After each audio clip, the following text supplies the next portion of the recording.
Hi. Hello. Welcome to I usually I record and then edit the thumbnail and videos around the audio so that I don't have to like script. It's annoying. So I'm really making this video for the reason of I want to call this the bite-sized Tyranids tutorial because that is too funny. But the other reason is because the newest edition of Warhammer 40,000 is especially focusing on Space Marines and Tyranids with the new Leviathan box set, which has so many new miniatures. It's delightful. So I already did a Space Marines video. Now it's time for the opposite end of the spectrum, and it's time to do a Tyranids video. Um, so Tyranids are a interesting army. They're an old army. They've been here since the beginnings of Warhammer 40,000. However, they are supposed to be the opposite of Space Marines. So, in summary, just to abbreviate everything, if you're only going to watch the first few intro of the video, Tyranids are a horde army, which means very high model counts. But they're all pretty shit. Well, some are good, but most of them are pretty shit. They die a lot. They're good psyker, which means that they can do good magic. However, they are not a shooting army. They have very mediocre range in shooting.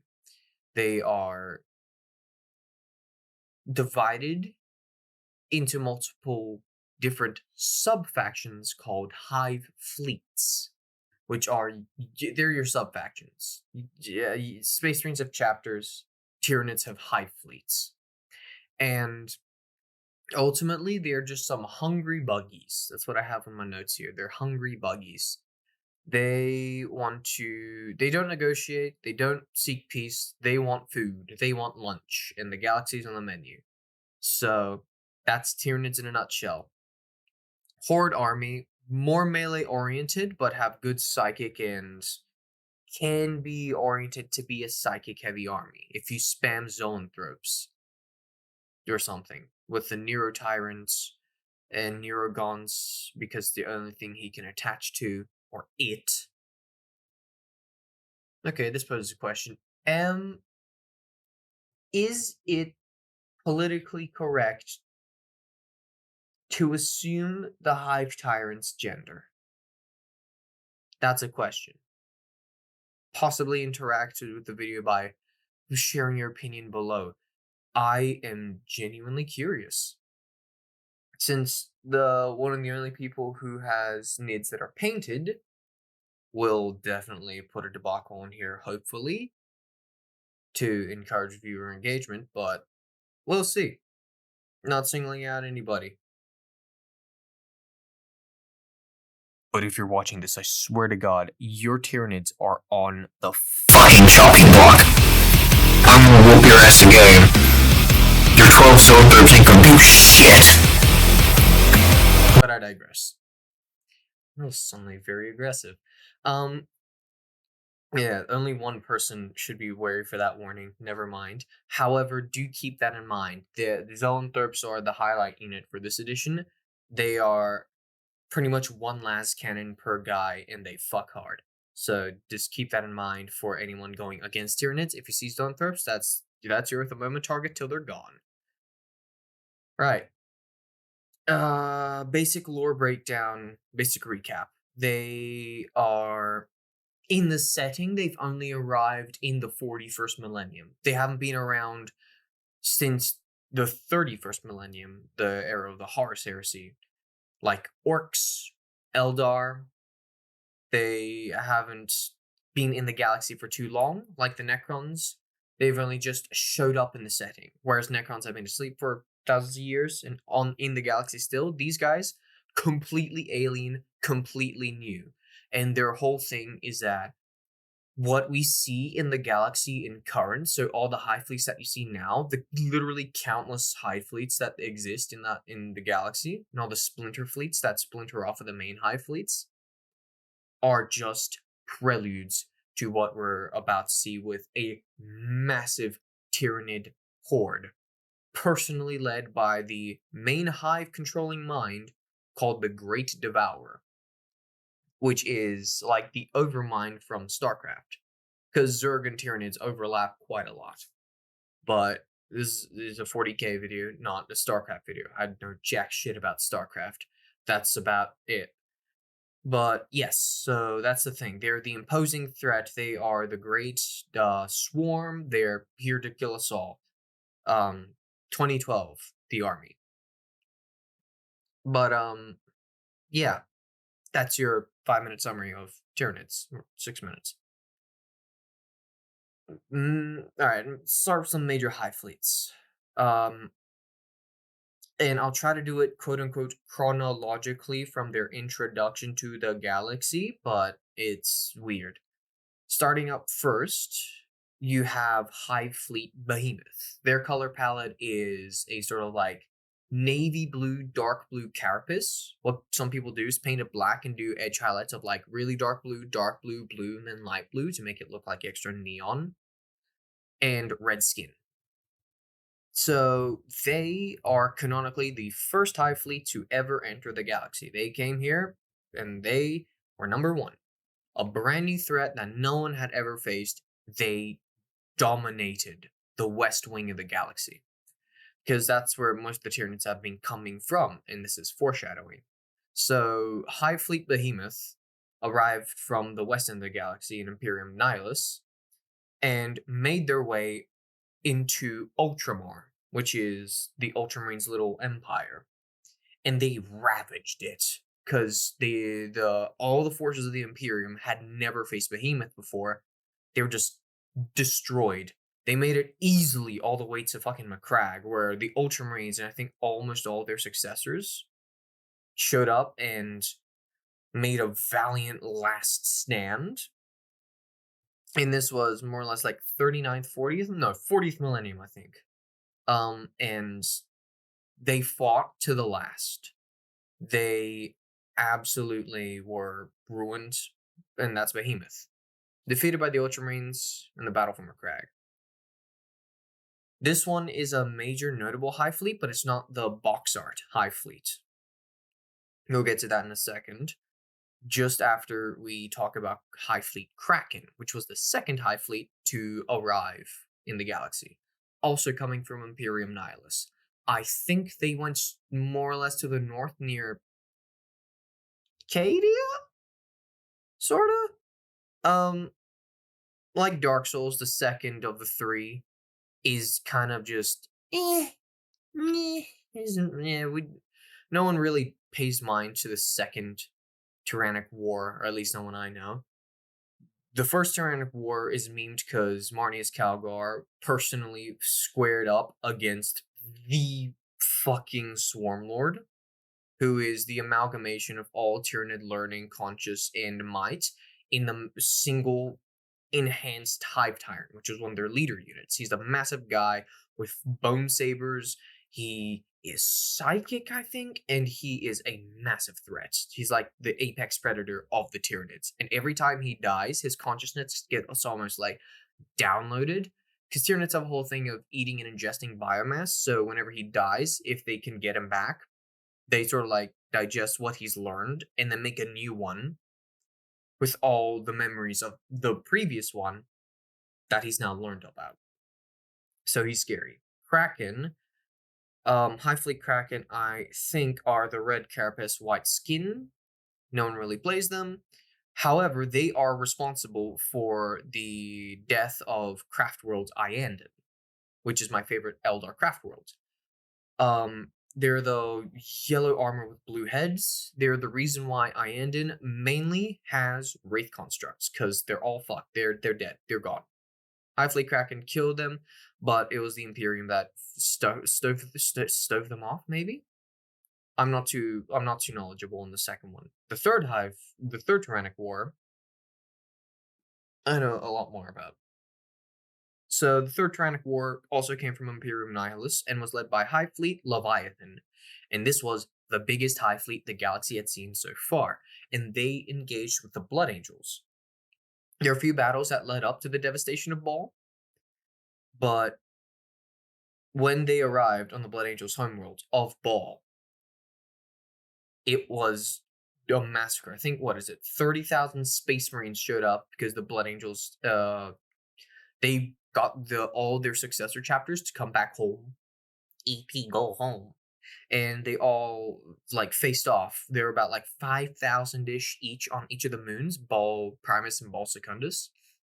But there are, I think, 10,000 or like 15 ish thousand Blood Angels and Blood Angel successors on Ball.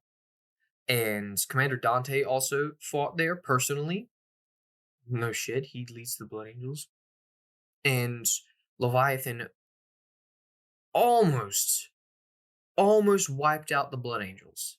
Like, they were, you can't see my fingers, but they're like at least 2 millimeters away from each other, possibly one. They were so fucking close to wiping out the Blood Angels.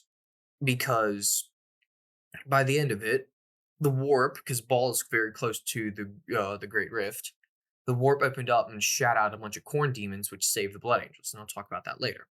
But now, High Fleet Leviathan, which was thought to be killed and extinct, as for all the High Fleets, is back. And this time, they're coming from the polar opposite end of the galaxy. They're coming from Imperium Sanctus. And they fought at the Battle of Aughrim, where the Imperium lost. And this is the cool event that happened at the start of 10th, where people could actually contribute, and the Tyranids won by a 3% margin. No. Who cares? They're cool. They are the box art faction. They are purple with like a paler skin. Kraken has like a more warm tone on the skin, whereas Leviathan's a very cold bone white with the purple carapace. They're cool. High Fleet Hydra. Okay, I don't know if they've had any major engagements, but I know that they're the coolest one. They have like, I think it's black or bluish carapace armor, very dark blue, similar to Behemoth, but darker blue, with a deep blue. No, they have a jet black carapace with a deep blue skin, and I think their hands, soft parts, and their heads are purple, which was the sort of original color palette for Tyranids in the game Space Hulk. But the original Tyranids color palette was a variation of High Fleet Kraken's color palette with the white carapace and red skin, but with like greens and stuff because it was the 90s. So Hydra are good for sneaky, they're good for gene stealers, and they are in Space Hulk. High Fleet Kronos, however, is also another notable one, which I think they have jet black skin and red carapace armor. Because Tyranids are very good against living armies. So their major nemesis are Necrons, because there's no flesh to eat. Any engagement with Necrons is a net loss for the Tyranids because they never make anything back. And Chaos, demons, anything from Chaos usually, because either the biomass is too tainted and mutated that it will kill them. Like if one time a High Fleet tried to eat some Death Guard guys and they got the shits and died. But mainly demons, because they're not actually material, they like dissipate, so there's nothing to eat when you kill a demon. High Fleet Kronos came around this by being the more psychic of the High Fleets, sort of. They're able to survive feeding off warp energies, which demons are full of. And yeah, so they're sort of the anti-chaos High Fleet, specializing with more psychic units. Right. And these are some of the major High Fleets. There's a couple other ones like Jormungandr, Ouroboros, and Tiamat. They have different color palettes. You can make your own High Fleet. And my friend did and made his custom one. Made them look like xenomorphs with like purple and shit. It was great. But yeah, that's generally the shtick for NIDS. Multi-High Fleets or lots of Splinter Fleets. Getting into the actual lore now, the Tyranids fought in Tyrannic wars. Anytime there's an engagement with Tyranids or a major engagement with Tyranids, it is known as a Tyrannic war, a great Tyrannic war. The first one, like I said before, was Behemoth against the Ultramarines. This one's famous because what happened with High Fleet Behemoth and the Ultramarines was that they showed up and devastated Macragge, which is the economic powerhouse of the Imperium. They are just the best place to live in, hands down, because you're not going to be a slave, but there are slaves there, but they are just Greco-Roman architecture. They're what Victorian England imagined Rome or Greece was like. So, yeah. The highlight of that one, Mr. Manrius Kragelar, King of the Space Marines, personally squaring up against the Swarmlord, I think without a limb or limbs. So that was fun. I think he beat the Swarmlord to death with part or just straight up on Necron Pylon. You can watch an animation, aptly named "If the Emperor Had a Text-to-Speech Device," shortly called TTS by Alpha Brevza. That one's an absolute banger. But yeah, that's the first Tyrannic War. Behemoth is annihilated. The second Tyrannic War was fought against the Eldar with High Fleet Kraken. Reason why Ienden has a lot of Wraith constructs. Yeah. Maybe let me know if you want personal like faction deep dives. I can do some research on that shit and make videos. But generally, yeah, they fought the Eldar, they stomped them, and the Imperium and Eldar, I think, had to work together at one point, because High Fleet Ienden now is a husk of its former self. It's drastically reduced, and and High Fleet Kraken is solely responsible for that. And now the third and fourth Tyrannic Wars, they're separate, but I think Leviathan is probably the only High Fleet to have ever fought two separate chapters, or rather, like, two separate, like, major chapters. They fought Blood Angels and their associates with the devastation of Baal in the third Tyrannic War, which was the latest Tyrannic War until 10th edition, with the Blood Angels that almost got wiped out, and then Kabanda came down, murdered all the Blood Angels, saying that only Kabanda would be the reason why the Blood Angels died. It's cool, but it's also plot armor. So, and now in the fourth Tyrannic War, Leviathan has been fended off by Ultramarines and a bunch of other chapters in the Imperium Sanctus. So yeah, they are a massive threat because this is the closest that any Tyranid has ever gotten to Holy Terra. And the thing with Tyranids is anything that they eat, they adapt to counter. They evolve against their enemies. Which is why Hive Guard were made, because they ate Space Marines. Imagine what would happen if they ate the Emperor of Mankind. So that is very, very scary. Very scary to think about. Yeah. And now, or more recently actually, there was a major engagement in the Imperium Sanctus. I think GW was expecting the Imperium to win because they made Space Marines a little bit more powerful in the box set than Tyranids. With the up to 60 shots per unit flamethrower Marines, they're still busted, and I love them for that. And they've even become cheaper in the latest Meta Watch. Oh, yes, please. I might just straight up get a second unit. They're beautiful. Beautiful. I love roasted cockroaches. Yummy, yummy. But yeah, the Battle of Aughrim was a loss for the Imperium, and now they're even closer to Terra. Which is very, very scary of a prospect in the setting. Yeah, and the highlight of the fourth Tyrannic War is we got a new box set with brand new Terminators. It's always about Space Marines. Yeah. So that generally summarizes Tyranids and their major engagements, from what I know.